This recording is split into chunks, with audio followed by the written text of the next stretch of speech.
Estar aquí con el profesor Juan Ruiz Alzola y es un placer presentarles en esta sala. Ha sido miembro de nuestro Consejo Rector durante muchos años.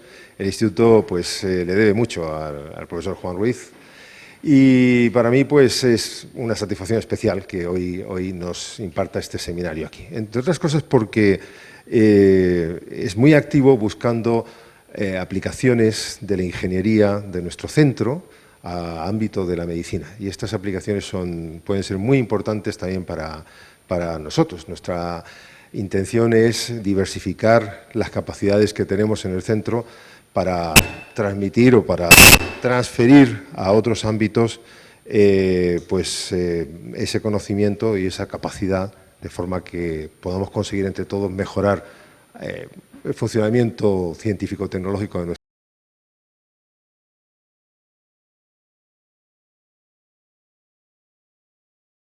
Así que brevemente les voy a comentar, es profesor titular de la Universidad de Las Palmas, en Gran Canaria, ingeniero de telecomunicación, doctor ingeniero de telecomunicación desde 1998. Además, yo ya no sé si es licenciado en Derecho, pero debe estar muy cerca. Profesor en la Universidad de Las Palmas desde el año 1992. Ha tenido colaboraciones, el currículum es muy largo, voy a intentar abreviarlo. Ha tenido colaboraciones muy importantes, por ejemplo, con la Universidad de Harvard, donde ha pasado largas estancias. Tiene todavía, me consta, vínculos muy interesantes para nosotros también con departamentos de ingeniería biomédica en esta universidad y en otras universidades, también en Alemania. Por resumir, desde 2007 ha sido director de la Agencia Canaria de Investigación, Innovación y Sociedad de la Información del Gobierno de Canarias. Ha tenido una relación muy intensa con el Instituto desde que tomó ese puesto, que ya dejó. Por tanto, ha sido parte del Consejo Rector del IAC durante muchos años y también del Consejo de Administración del Gran Telescopio Canarias. En buena medida, Juan ha sido un baluarte para los intereses del Instituto dentro de la compleja política canaria y también de la compleja política nacional. Porque me consta que también, de cara al Ministerio, ha hecho todo lo que ha estado en su mano para impulsar la actividad de nuestro centro. Y sin más, ya les dejo con la conferencia de don Juan. Todo.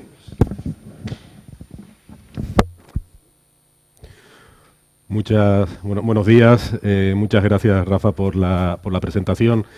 Realmente, he tenido ocasión de estar en esta sala en varias ocasiones, como ya dijo el director, por dedicarme a labores distintas a las que me dedico ahora. Tengo que decirles que realmente la que más ilusión me hace es la de hoy. Creo que las personas que dedicamos nuestra vida a la investigación, aunque en ocasiones cambiamos nuestro rol, siempre somos investigadores y cuando estamos y pasamos temporadas en la gestión, la verdad es que lo echamos de menos. Por eso yo tengo que agradecerle especialmente al Instituto la posibilidad de esta estancia que estoy haciendo aquí. Una vez me he reincorporado otra vez a mis funciones docentes e investigadoras y realmente ha sido enormemente gratificante en fin, esta colaboración hecha de una manera diferente a la que tenía que hacer en mi trabajo anterior. Lógicamente también tengo que agradecerle a mi universidad, la Universidad de Las Palmas de Gran Canaria, que la predisposición que está mostrando para que podamos organizar esta colaboración. Y básicamente yo les voy a contar un poco las ideas que hemos ido desarrollando durante estos últimos meses, en la confianza de que a partir de ahí seamos capaces de encontrar la manera de materializar algunas de estas posibilidades. Realmente la charla tiene un doble propósito. Por un lado tiene el propósito de mostrar qué semejanzas, también qué diferencias hay entre distintos ámbitos de la tecnología médica y la tecnología que se utiliza en el ámbito de la astrofísica, con la idea de las capacidades excepcionales que hay en este instituto que se puedan, en su caso, utilizar en algunas aplicaciones, en algunas aplicaciones clínicas, al menos que podamos valorar esa posibilidad. Y el segundo objetivo de la charla es poner una aplicación concreta que hace uso de distintas tecnologías en las que el instituto indudablemente pues tiene más capacidad, diría que nadie, de tal manera que identificando un problema clínico concreto podamos aportar instrumentación, mecanismos instrumentales a los médicos para abordar ese problema clínico, que no los voy a adelantar todavía, se los diré un poquito más adelante a lo largo de la charla, para intentar pues tratar este asunto en concreto. Con la idea no solo de producir pues instrumentación médica que sea útil para la salud en general, sino también con la idea de poder transferir, de intentar transferir a la industria médica. Los problemas médicos, la salud, pues es algo que compartimos todas las personas que vivimos en el mundo y por lo tanto si identificamos targets, objetivos médicos adecuados, pues lógicamente hay también una oportunidad de transferencia tecnológica pues muy interesante. Bueno, sinergias, diferencias. Realmente, a priori, parece que estamos hablando de cosas tremendamente diferentes y, obviamente, no voy a ocultar las diferencias, pero también es cierto que tenemos unas similitudes conceptuales entre lo que es la investigación biomédica y la diagnosis médica y lo que es la investigación astrofísica. ¿Por qué?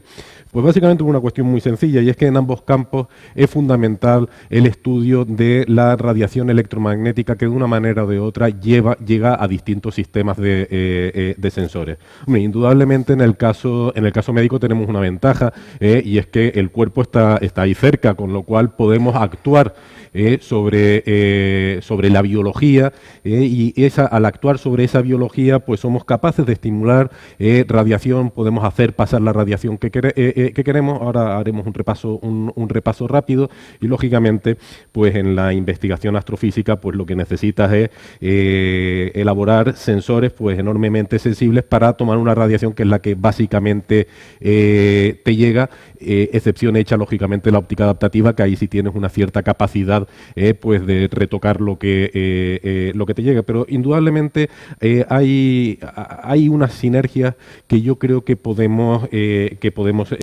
aprovechar. Después tiene otra similitud y es que se utilizan conjuntos de datos inmensos en ambos campos.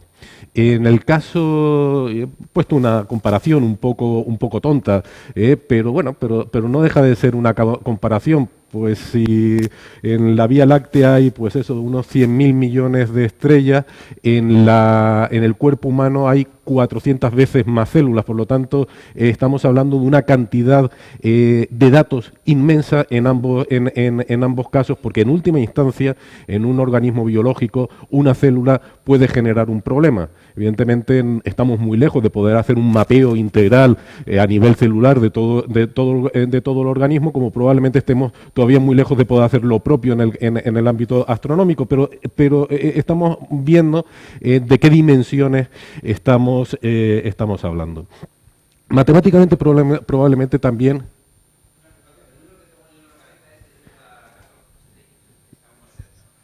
Pues más cerca todavía. Es decir, yo tengo... pues yo en algún sitio cogí la referencia de 100.000 millones y con esa me quedé. 100.000 millones de estrellas, 100.000 millones de galaxias. Pero si estamos más cerca todavía dentro de la galaxia... Bueno, en cualquier caso, ni uno ni otro se han contado una. Lo que está clarísimo es que estamos en unas cantidades inmensas de datos y por lo tanto la ingeniería asociada al procesado de esos datos también pues lógicamente pues puede aprovechar la experiencia de un sitio y de otro. Otra cuestión es desde el punto de vista estrictamente matemático. Generalmente nos encontramos con que tenemos que resolver problemas inversos. Generalmente pues están muy mal condicionados. Evidentemente intentas barrer todas las longitudes de onda y todas las frecuencias posibles para intentar conseguir más información, intentas regularizar los problemas metiendo modelos que subyacen en última instancia para intentar invertir el problema y saber qué es lo que está pasando. Ambas cosas se hacen en los dos campos. Diferencias, bueno, indudablemente la primera es que las personas pues las tenemos cerca. Otra muy importante es que cuando hablamos de investigación biomédica tal vez no, pero cuando hablamos de práctica clínica, pues tenemos que sujetarnos a unos procedimientos muy especiales. Lógicamente aquí la seguridad del paciente prima y por lo tanto, por regla general no se hacen instrumentos que son únicos en su categoría, a lo mejor en investigación biomédica sí, pero en práctica clínica lo que quieres es que sean replicables, independientemente de que un prototipo, pues lógicamente el primero siempre tiene que ser único. No somos los primeros a los que se nos ha ocurrido esta posible simbiosis, pero también es cierto que no hay mucho por ahí. Hay una experiencia previa que yo conozca de la Universidad de Harvard Medical School, con el Smithsonian Center for Astrophysics y poco más. Hay una conferencia que organizan pues algunas personas vinculadas al ámbito del procesado de señal. Yo conozco alguno de ellos y que se hace de forma bianual en Suiza. La próxima es en el 2017 y poco más. El proyecto de Harvard decayó, llegaron y además se hizo en un sentido que justamente al contrario, es decir, lo que se intentó hacer es utilizar técnicas de visualización médica para aplicarlas en el ámbito astrofísico. Nosotros más bien lo que queremos es sacar tecnología astrofísica para aplicarla en el campo médico. El congreso bianual que reúne pues a gente que está preocupado por este tipo de cuestiones, está sobre todo centrado en procesado de señal, tanto en el que se hace falta en un sitio como en un campo como en otro. Ahora, preparando la charla, pues bien Nature no es un artículo científico, es un artículo de estos pues que aparecen pues tomando referencias de investigaciones que se hacen en distintos sitios, pues no es propiamente un artículo de investigación, pero a mí me pareció muy interesante porque se ve que hay gente por ahí que está intentando aplicar ideas que de forma natural aparecen en el ámbito astrofísico. En este caso, pues el objetivo, pues el de siempre, es intentar ver a través del cuerpo sin necesidad de abrirlo. Aquí en concreto, el grupo al que entrevista esta periodista de Nature, lo que intentan hacer es utilizar técnicas de óptica adaptativa para entender mejor cómo es la reflexión difusa en los tejidos y en cierta medida poderla compensar para poder ver dentro de ciertos, en fin, con ciertas limitaciones, lógicamente, pues a través de esos tejidos.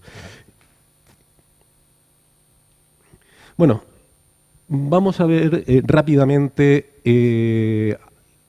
cómo interaccionan algunos, es decir, en qué consisten algunos sistemas clínicos que básicamente utilizan radiación electromagnética. Los que no utilizan radiación electromagnética no he entrado en ellos y tampoco he entrado en básicamente por una cuestión de tiempo, no he entrado en otros que utilizando radiación electromagnética están limitados básicamente a la microscopía.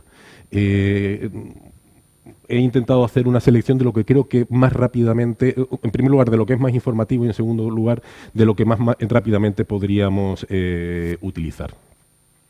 Primero que hay que tener en cuenta es que los organismos vivos son máquinas eléctricas, el intercambio, como saben ustedes, hay una comunicación bioquímica entre las células que es a través del intercambio de un intercambio iónico. Eso se hace pues polarizando y despolarizando las membranas celulares.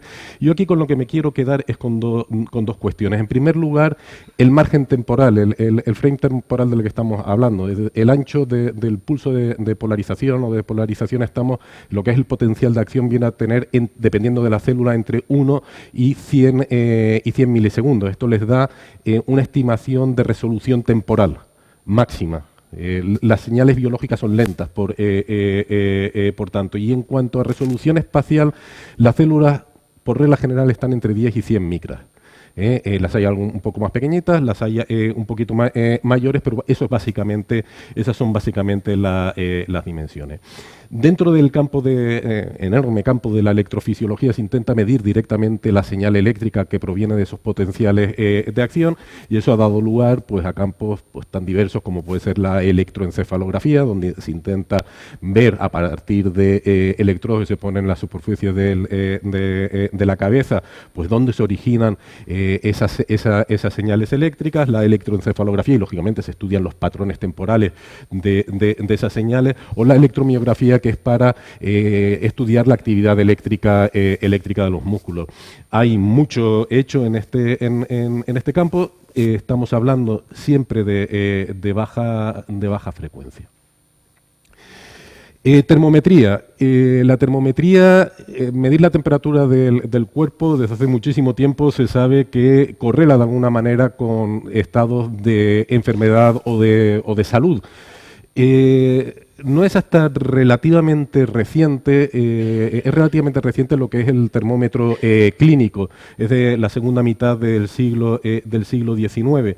Y la termometría clínica prácticamente hasta nuestros tiempos, desde entonces se ha basado en lo que es termometría de contacto. Tienen que ponerte en contacto el termómetro, pues bien sea con el termómetro tradicional de mercurio, pues que todos hemos conocido, con estos termómetros laminares de cristal líquido que cambian el color, con termorresistores, con lo que sea. Tocar en general es un problema. Lo mejor es no tocar lo que vayas a estudiar. Y claro, eso da lugar a la posibilidad de medir la temperatura utilizando la radiación infrarroja. Y de hecho ya hay en el mercado desde hace años termómetros que son capaces de medir esa temperatura, pues haciendo esa medida infrarroja en puntos concretos. Una cosa importante es que hay que medir la temperatura interior del cuerpo, que no es exactamente la misma que la que está en la superficie. Por eso, por ejemplo, el oído es un buen sitio, porque la radiación infrarroja que llega, pues llega desde bastante dentro. Poner en la axila el termómetro un rato no deja de ser un truco para intentar buscar un efecto semejante.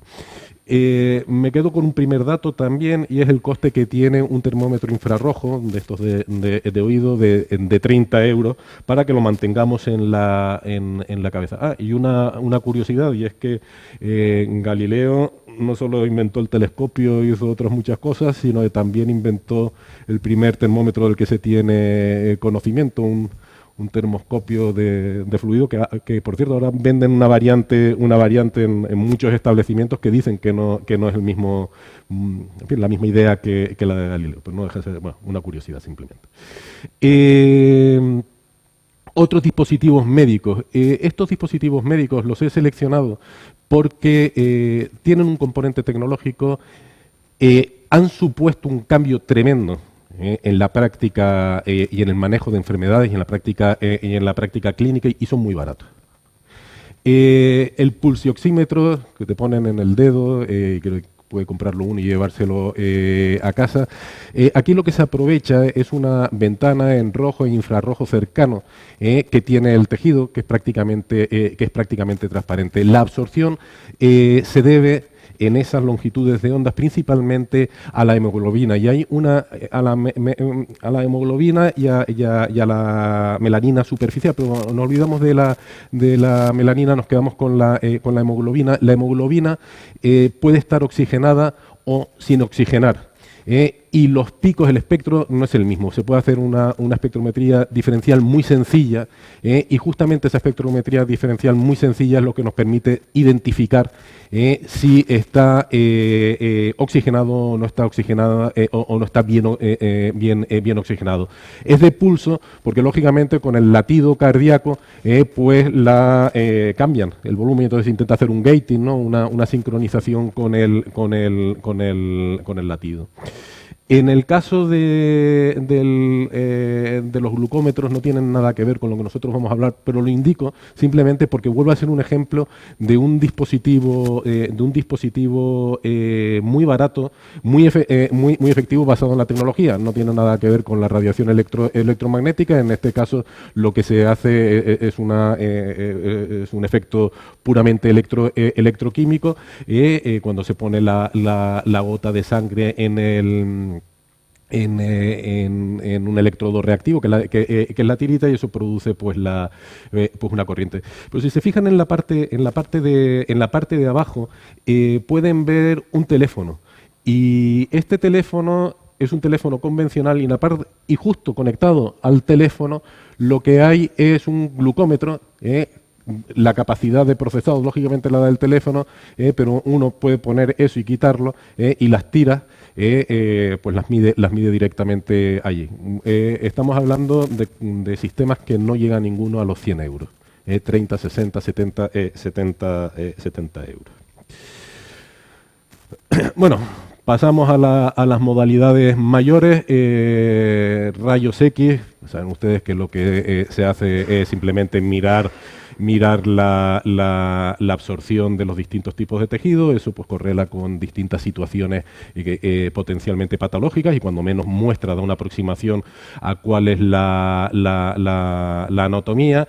En la práctica clínica se utiliza entre 20 kiloelectronvoltios y 150 kiloelectronvoltios. Aquí difiere de lo que creo que es común en otros campos, en particular en la astrofísica, y es la radiación, no hay una diferencia entre la radiación X y la radiación gamma por la energía, que tenga la radiación, sino por el origen. Es decir, cuando la generamos en un tubo de descarga se le suele llamar X, aunque sea de mucha intensidad, y cuando la produce un radiofármaco se le suele decir gamma, ¿no? Bueno, aquí en el lado de la izquierda tienen a mí siempre me ha resultado la historia de la radiografía enormemente curiosa. Esa es la mano de la mujer de Röntgen, con una de las primeras radiografías que se hicieron.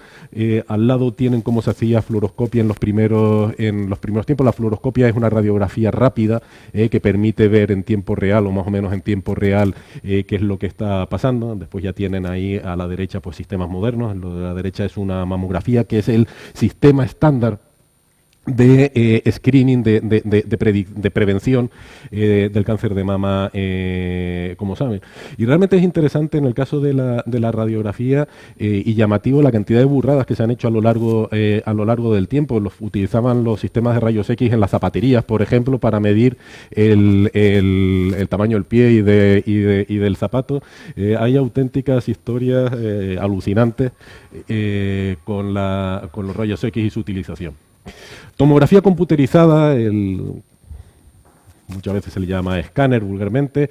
La idea aquí es básicamente intentar hacer una reconstrucción tridimensional, básicamente pues buscando muchas proyecciones y retropropagándolas hacia detrás, y eso pues te permite utilizar pues una cierta algorítmica, te permite hacer esas reconstrucciones. Actualmente es posible hacerlo muy rápido. Es decir, al principio en las primeras máquinas, los primeros escáneres eran lentos, por aquí creo que lo tengo, de 5 minutos por estudio. Normalmente los hacían en dos planos al tiempo.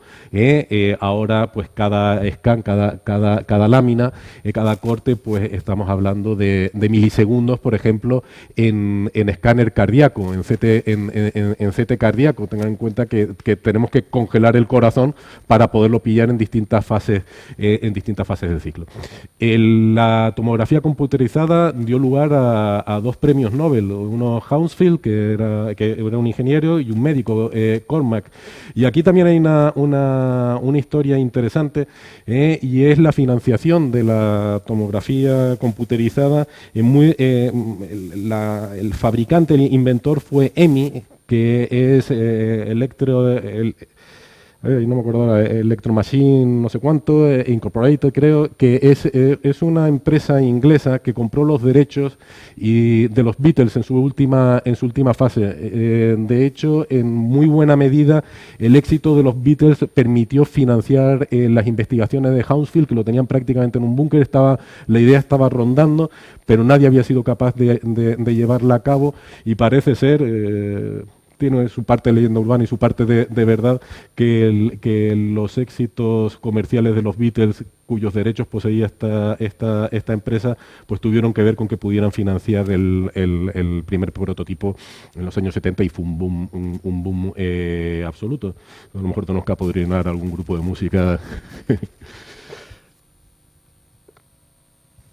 Estos son escáneres modernos, máquinas comerciales. Es impresionante ahora mismo la resolución, la calidad. La reconstrucción se hace en software, también la visualización. Bueno, y ahí vemos perfusión, vemos en el caso, bueno, comparen con la anterior, que era la primera. Vaya. Tiene a la derecha, es uno de los primeros que se hizo con el primer prototipo. Pues bueno, cualquier comparación con las actuales, pues estamos hablando de cosas muy diferentes. Se puede hacer reconstrucción del cuerpo de distintos órganos, de distintas partes del cuerpo, pero ahí a la izquierda, en la parte alta, tienen una reconstrucción del ciclo cardíaco, según va funcionando, lo que muestra la velocidad a la que pueden funcionar pues los escáneres modernos. Medicina nuclear. En este caso la estrategia es distinta. Aquí no proyectamos una radiación a través del cuerpo. Aquí lo que hacemos es que nos tomamos un radiofármaco. Ese radiofármaco químicamente pues se va a un sitio o se va a otro y se desintegra. Entonces, al desintegrarse, pues captamos esa radiación. Se utiliza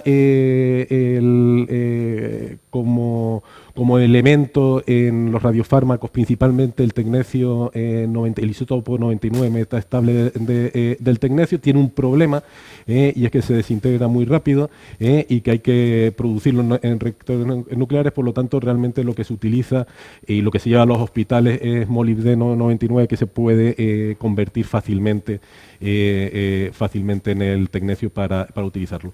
Aquí lo que es interesante ver, en primer lugar, es el cambio de filosofía. Nos tomamos el radiofármaco, pero lo que, desde un punto de vista tecnológico, lo que a mí me parece enormemente interesante es que, dado que esta desintegración gamma, la energía es de 140 kiloelectronvoltios, estamos muy cerca, prácticamente lo mismo, a la de los rayos X, a lo de los escáneres. Y entonces esto se utiliza de la siguiente manera. Se utiliza un escáner de referencia en 3D, lo cual nos permite caracterizar a nivel individual las propiedades ópticas en la longitud en esta longitud de onda, y esto nos permite a su vez entender mucho mejor cómo es la propagación hacia afuera del radiofármaco, de la radiación gamma que produce el radiofármaco al desintegrarse. A mí me parece que es una idea realmente brillante, y que utiliza además tecnologías que no son excesivamente caras. El escáner está enormemente difundido,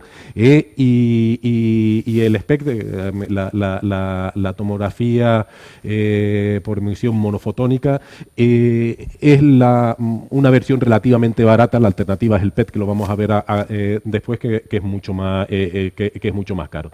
Problema que tiene es la baja resolución, aunque, como digo, el hecho de combinar el escáner con el SPECT pues posibilita pues conocer mucho mejor las características de esa propagación desde el interior y sacar mejores resultados. Ahí tienen SPECT, que sirve para estudiar la actividad metabólica. Es decir, a fin de cuentas, lo que se está tomando uno es el radiofármaco que viaja por el cuerpo. Pues ahí lo tienen en el cerebro, lo tienen en el corazón, lo tienen en huesos y demás, ¿no?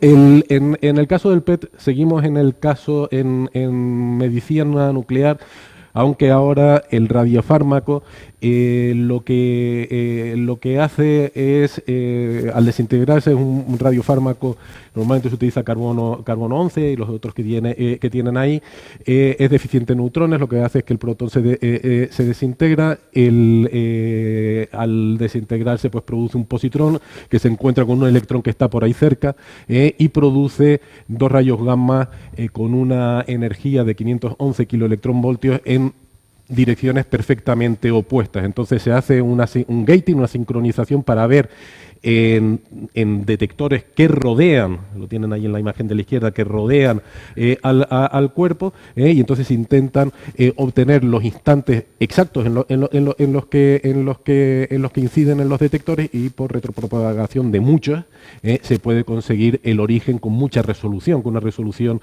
milimétrica de dónde proviene. La idea, sin embargo, es la misma, es el radiofármaco, va a viajar por el cuerpo en situaciones patológicas, pues se irá a unos sitios más que a otros, y eso es lo que vamos a ver.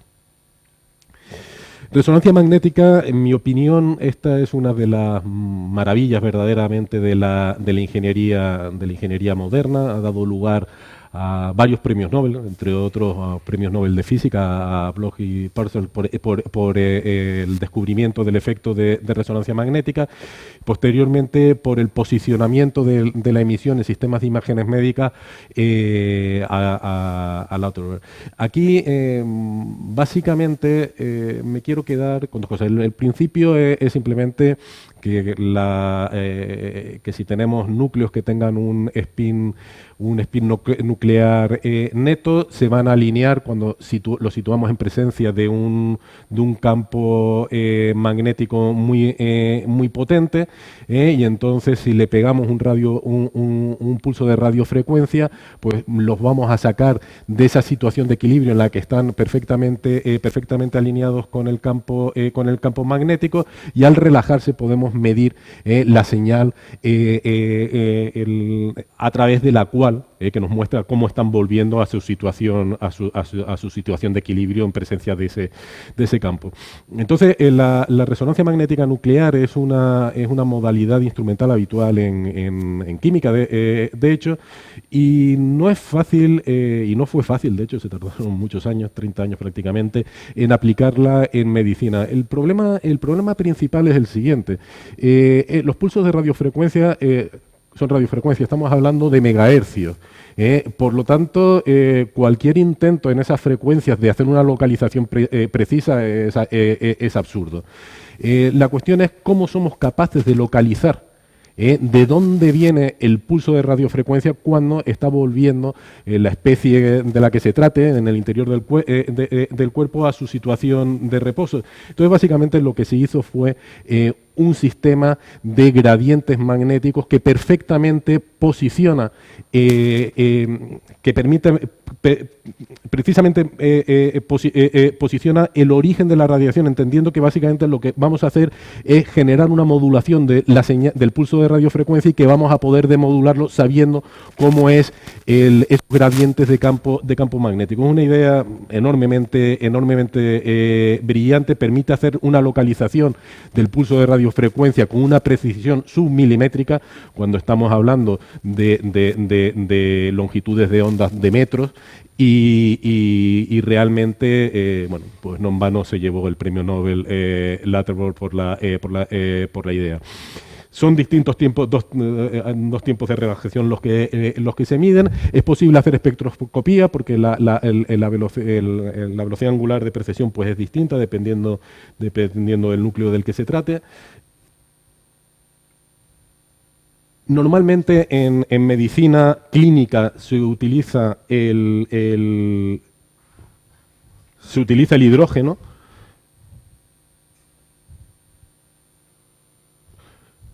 Normalmente, pero es posible ver oxígeno, por ejemplo, para estudiar resonancia funcional y demás.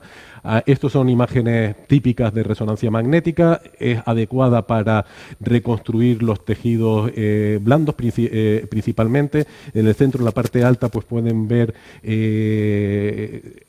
lo que es una tractografía, es posible hacer una estimación de cómo es la difusión de esos núcleos de hidrógeno en el cerebro, que de alguna manera pues correla con la presencia de fibras pues altamente anisótropas, y bueno, eso permite pues hacer mapas de conectividad cerebral, por ejemplo.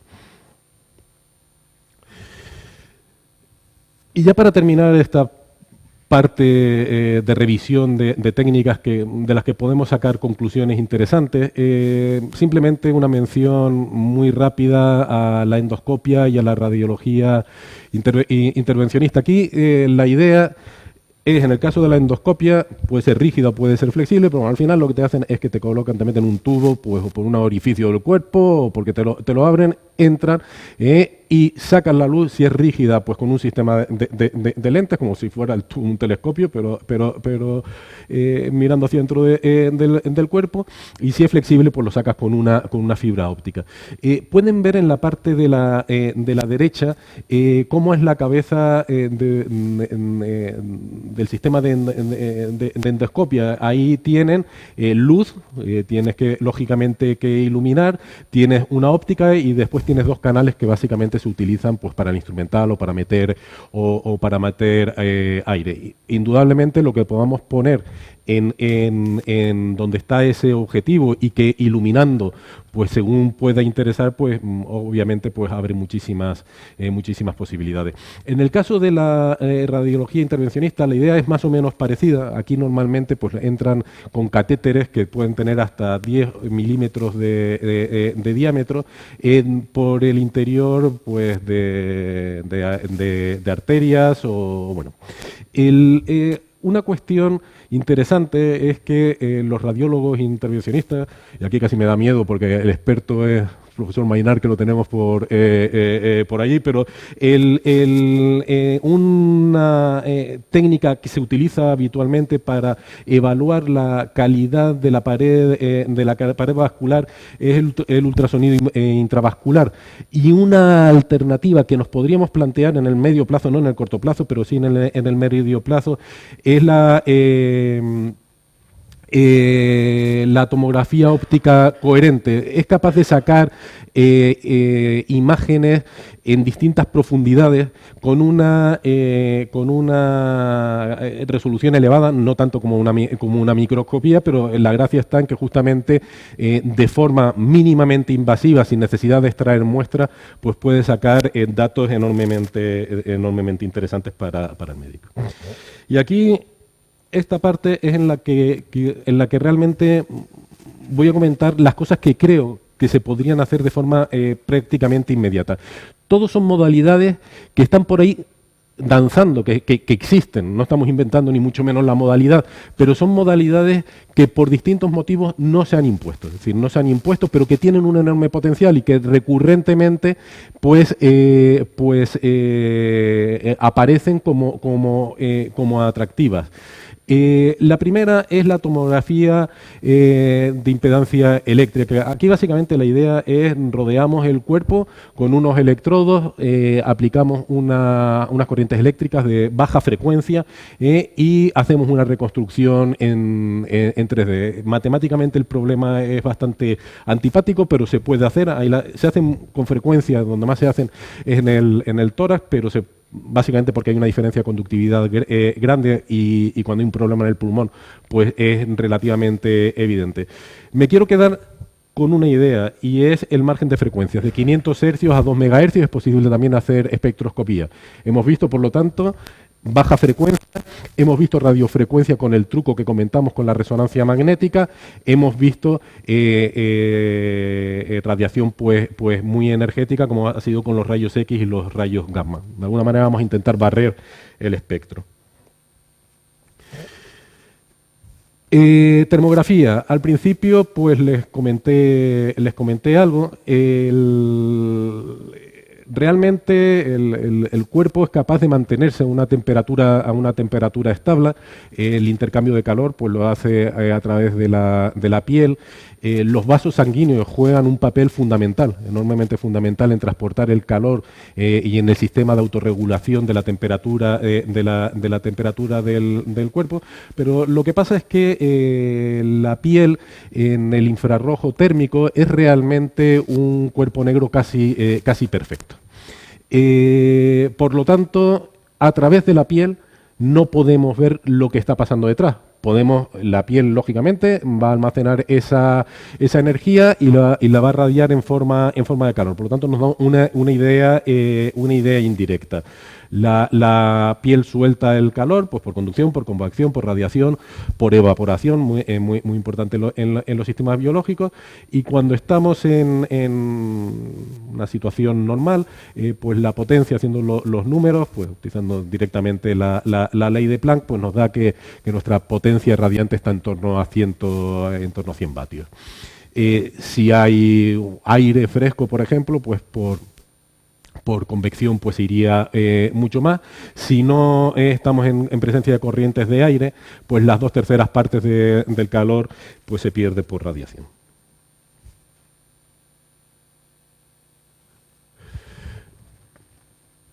La termografía infrarroja se utilizó especialmente hasta los 80, después perdió actualidad y se intentó utilizar en muchísimas especialidades, en muchas especialidades clínicas, particularmente para hacer screening, detección precoz del cáncer de mama.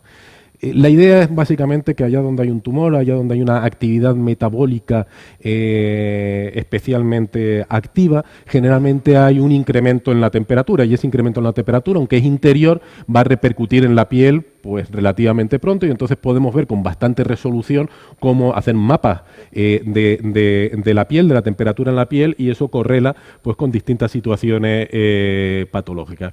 Sin embargo, no llegó a implantarse, sobre todo probablemente porque en aquellos tiempos, en aquellos momentos, los sensores eran demasiado caros en relación a la calidad de la información.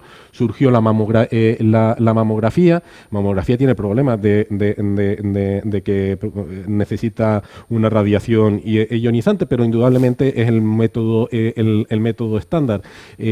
Y bueno, parece ser que tampoco los protocolos estaban demasiado bien definidos. Una simple corriente de aire, tener la piel mojada, pues cambia, es decir, tener cualquier cosa sobre la piel hace que la emisividad de la piel varíe. Los protocolos, como les digo, no estaban bien establecidos.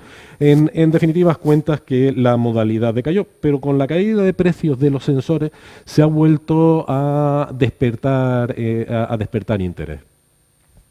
Bueno, los sensores que se utilizan, que se plantea utilizar para aplicaciones médicas son básicamente microvolómetros. No nos iríamos a sensores que requieran ser enfriados. La resolución en temperatura es, vamos, pues lo ven ahí, pues de unos 39 milikelvin en el caso de los óxidos de vanadio, que son los que también se recomiendan utilizar y relativamente baratos, como vamos a ver después. Los protocolos de adquisición poco a poco se han ido, ha habido algunos estándares, realmente, mejor dicho, estándares solamente existe para los sistemas que miden la fiebre en los aeropuertos, por las epidemias de gripe, pero grupos de investigación pues poco a poco han llegado a la conclusión pues eso, de que la temperatura tiene que ser estable y garantizada a unos 23 grados, la humedad, en fin, las condiciones termodinámicas que permitan hacer un estudio pues lo más preciso posible. Por supuesto, no estar cerca de una ventana por la radiación del sol y demás. Aquí tienen algunos ejemplos, todos los factores que pueden afectar a la medida, y es fundamental, si se quiere aprovechar el bajo coste de la tecnología, prestarle muchísima atención a los factores tanto ambientales como tecnológicos como propiamente individuales, o los protocolos de adquisición son buenos o no servirá para nada. Pero el caso es que, por ejemplo, en la parte alta lo que hay son problemas vasculares, varices y otros problemas con venas superficiales. debajo, en la fila intermedia, pueden ver tumores de mama. En la izquierda son mamas que no tienen ninguna situación patológica. En medio hay algún tipo de fibrosis y en el lado de la derecha pues hay un tumor y se muestra ese rojo con ese color, pues mostrando esa temperatura interior indirectamente, pues se mide la de la superficie, pues superior. En la izquierda tienen una infección de una gingivitis, incluso en la derecha pues parece ser que puede esos incrementos de temperatura correlar con migraña. Es importante señalar que cuando hablamos de temperaturas en el cuerpo estamos acostumbrados al termómetro. Los gradientes de temperatura en el cuerpo son muy importantes, por lo tanto ser capaces de tener una razonable resolución espacial también lo es. Termografía por microondas. Aquí la idea es intentemos mirar por detrás de la piel. Afortunadamente está bastante estudiado cuáles son las características de propagación de la radiación electromagnética en los tejidos biológicos y bueno, se ha llegado a la conclusión de que podemos, ahí de hecho lo ven, en la gráfica del medio es conductividad, pueden ver que a partir de 2-3 gigahercios la conductividad empieza a subir, lo que hace prácticamente imposible poder mirar detrás. Pero hasta esas 2, 3, 4 gigahercios es posible mirar detrás. Ya vimos que en la tomografía por impedancia eléctrica utilizábamos baja frecuencia, vemos que en la resonancia magnética de forma indirecta, produciendo la excitación, estamos utilizando radiofrecuencia y aquí podemos utilizar pues microondas, pero en el rango más bajo de frecuencia. Es posible que existan algunas ventanas en alguna otra parte del espectro antes del infrarrojo, pero yo las ventanas que conozco y las zonas en las que conozco son las que les estoy comentando. Bueno, la termografía por microondas ha permitido conseguir. Tiene un problema de resolución, obviamente, pero es posible obtener diferencias de temperatura en el interior del cuerpo con cierto grado de detalle. En el caso de la izquierda son los dos pechos de una mujer. En la parte alta está sana, en la parte de abajo pues pueden ver el incremento de temperatura, asociado a un tumor. En la parte de la derecha es muy interesante, de hecho, lo que se está viendo es la arteria carótida interior. Y en ambas imágenes, que son de ultrasonido con ultrasonido Doppler, los colores, pues lo que están mostrando es la turbulencia por Doppler, pues hacia dónde va el flujo sanguíneo y muestra una turbulencia que está asociado a la presencia de placas de ateroma. Hay una aterosclerosis. En el caso de la derecha está calcificada, en el caso de la izquierda no está calcificada, sino que hay una inflamación. Bueno, pues parece ser que cuando existe esa inflamación es cuando hay un mayor riesgo de que la placa se pueda desprender y produzca un accidente cerebrovascular. Pues resulta que hay un pequeño incremento de temperatura asociada a esa inflamación provocada a esa inflamación de la enfermedad aterosclerótica, y la podemos medir. Y ahí tienen las medidas obtenidas con termografía por microondas. Todo esto es experimental, esto no es práctica médica ni muchísimo menos, pero es un tema muy interesante.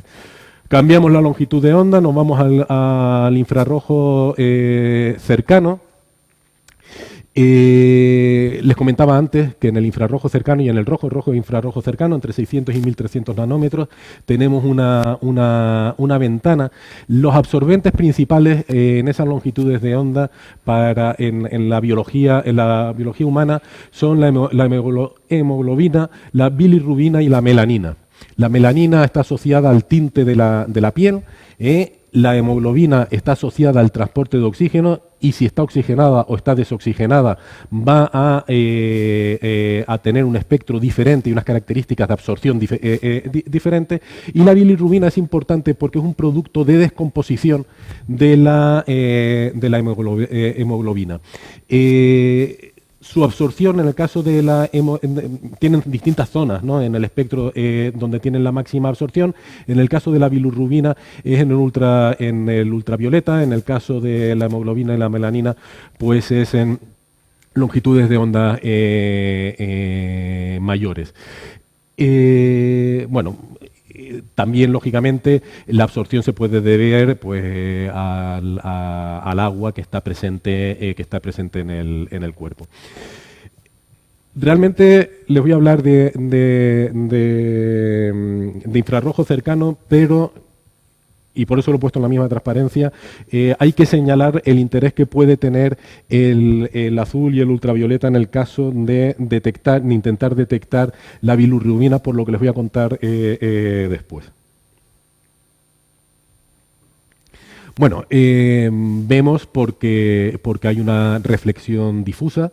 La reflexión es levemente especular también, es decir, las primeras capas de células muertas de la piel producen una reflexión celular, pero por debajo ya la reflexión, que es la mayor parte, la reflexión es difusa. Se utilizan para estudiar la propagación modelos que surgieron en el ámbito de la astronomía, un modelo que son esos patrones de scattering, están obtenidos a través de las funciones de Geniev-Greenstein, un artículo de 1941 en el Astrophysical Journal, y se han utilizado pues para modelar en medios turbios como son los biológicos la propagación de la luz. Hay tanto dispersión Rayleigh como dispersión de Mie. Hay modelos relativamente sofisticados y que funcionan bien. Es importante señalar que, lógicamente, dependiendo de la longitud de onda y del tamaño de la estructura con la que en la que incida la radiación, pues el tipo de dispersión será de un tipo o de otro, ¿no? Entonces, el principal dispersor son las mitocondrias celulares. Fíjense que las células por tamaño ya quedan por encima de 10 micras. La dispersión de los mitocondrias y de los lisosomas que almacenan la grasa es especialmente de Mie, y los bordes, las membranas y las estructuras más pequeñas lo que producen es una dispersión Rayleigh. Y esto se utiliza principalmente, probablemente la principal aplicación a día de hoy vuelve a ser de investigación, no se utiliza en la clínica rutinaria, al menos hasta donde yo sé, es la tomografía óptica difusa, básicamente estudiando el transporte de la luz mediante ecuaciones de difusión debidas justamente a esa dispersión. Bueno, pues lo que pasa es que los caminos ópticos pues son como pueden ver allí, y esto incluso nos permite, aprovechando la ventana infrarroja, llegar unos centímetros dentro incluso del cerebro, es decir, que podemos ver a través del cráneo. De hecho, en La Laguna, José Luis González Mora y su grupo tienen un sistema de tomografía de este tipo.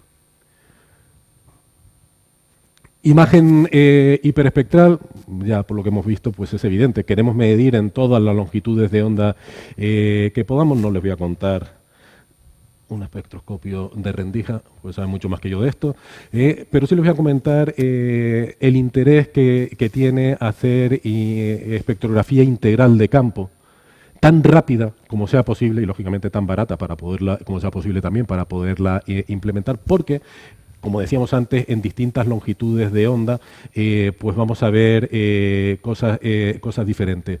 El sistema que yo he visto que se está utilizando actualmente es Image Mapping Spectrography.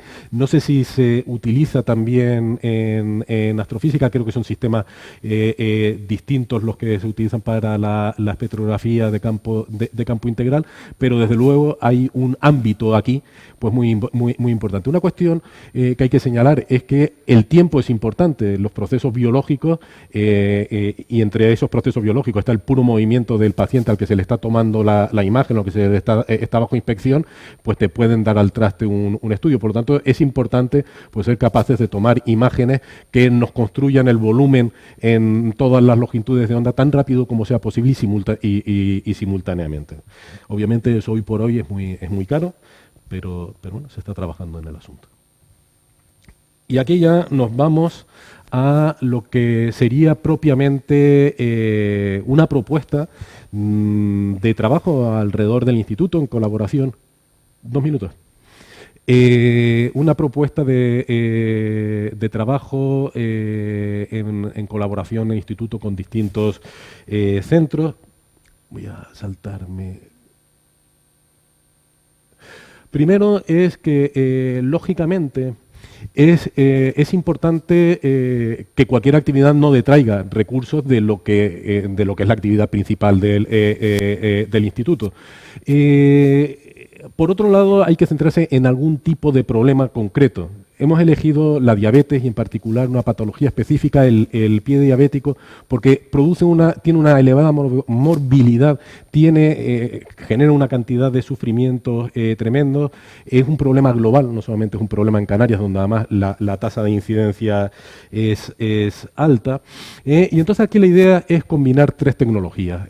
La idea es combinar la termografía por infrarrojos. ¿Vale? Ahí ven los pies diabéticos en la derecha, son sistemas puramente experimentales. Posibilidad de utilizar el análisis hiperespectral. Aquí les comentaba antes que la bilirrubina es un producto de descomposición de la hemoglobina. Resulta que cuando alguien tiene un pie diabético, muchas veces tiene una neuropatía, un daño en el nervio, y eso hace que al caminar se dañe, pero no lo sienta, no corrige el asunto al caminar, ¿no? Entonces, la diabetes tiene asociado tanto esa neuropatía como problemas vasculares. Los problemas vasculares inicialmente lo que hacen es que enfrían el tejido, y lo podemos ver. Cuando se genera una infección, justamente porque te estás machacando el pie, esa infección va a generar calor, va a venir de dentro hacia afuera. Cuanto antes la podamos ver, mejor. Y después, muy importante, el hecho de ir machacándote hace que haya un flujo de hemoglobina de sangre a los espacios intersticiales, y esa se va a degradar en forma de hemoglobina. Y en el azul podríamos detectarla también previamente. Ahí tienen un sistema también experimental. Nadie los ha utilizado todos juntos y cada cual, pues bueno, esto como todo.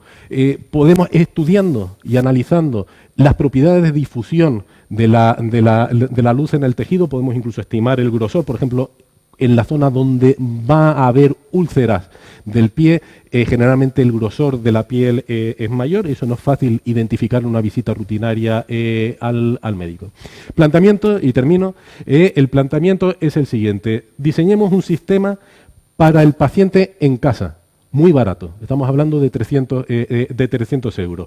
Sensores infrarrojos que le podemos y ópticos que conectamos a un teléfono móvil, algún sensor adicional. Lo que queremos hacer es, pues el paciente, la persona, en su casa, pues se pone un familiar, le mira a una distancia que podemos controlar, es fácil, eso es fácil, que esté más o menos inclinado, y le saca la imagen, y simplemente eso le produce una alerta. Necesita el mínimo entrenamiento que necesita es, bueno, se lo saca al lado de la ventana, y cosas, y es una cuestión muy sencilla. Lo aumentamos el sistema, o lo complementamos, mejor dicho, con un sistema clínico.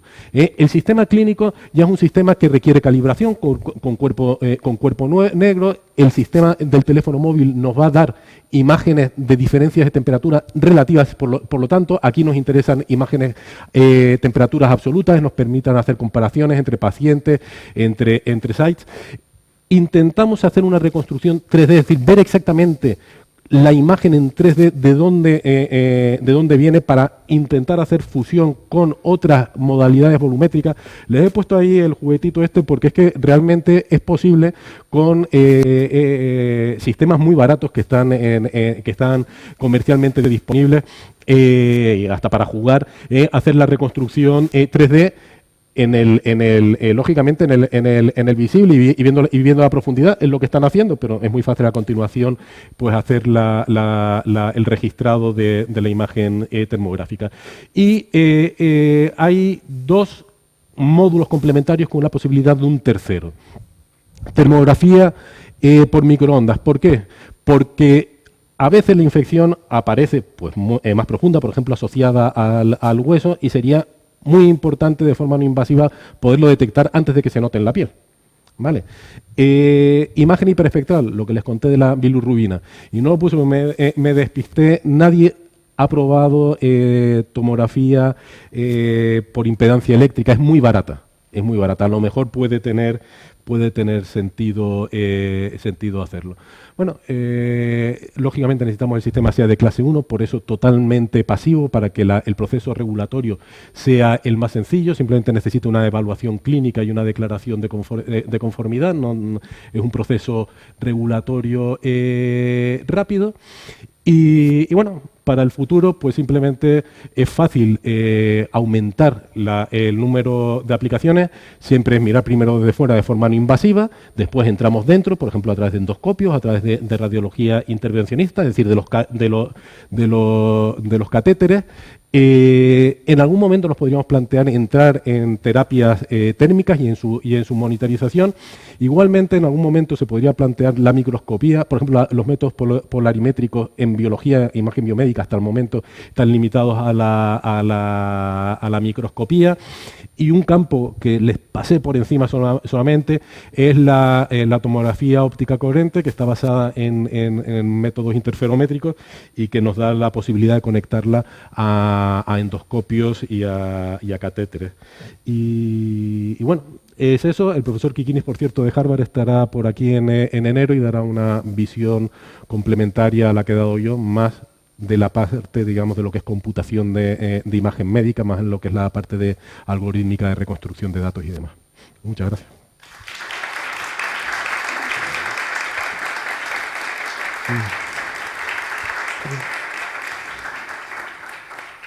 Bueno, pues muchas gracias, doctor Ruiz Alzola, por esta charla tan interesante. Tenemos tiempo para una pregunta muy rápida, porque tenemos otras actividades ahora en el aula. Entonces, si alguien tiene una pregunta. ¿No? Bueno, pues recordad que ahora tenemos el café break en la biblioteca, entonces podéis allí preguntar lo que queráis al ponente. Muchas gracias.